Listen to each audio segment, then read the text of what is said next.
నమస్తే, నేను శ్యామ్. మేలుకో.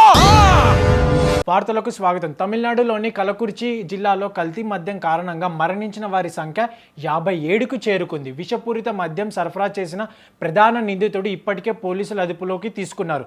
మిథనాల్తో కూడిన మద్యం తాగడం వల్లే వీరు మరణించారని చెబుతున్నారు. మృతుల కుటుంబానికి తమిళనాడు ప్రభుత్వం 10 లక్షల ఆర్థిక సాయం అందిస్తుంది.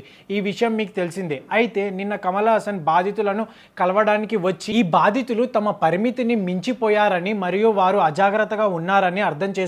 వారు జాగ్రత్తగా ఉండాల్సింది, వారి ఆరోగ్యం పట్ల శ్రద్ధ వహించాలి అని కమల్ హాసన్ అన్నారు. దీంతో సోషల్ మీడియాలో ఇంకా ఇతర పార్టీ నాయకులు కనీసం డిఎంకే ప్రభుత్వాన్ని జరిగిన సంఘటన మీద ప్రశ్నించడం మానేసి బాధితులను నిందిస్తున్నారేంటి, అక్రమ మద్యం నిషేధించాల్సిన బాధ్యత ప్రభుత్వానికి లేదా అని కమల్ హాసన్ని ప్రశ్నిస్తున్నారు. హాస్పిటల్లో చికిత్స పొందుతున్న బాధితులు త్వరగా కోరుకోవాలని కోరుకుంటూ ఇంకో వారితో మళ్ళీ కలుసుకుందాం. జై హింద్.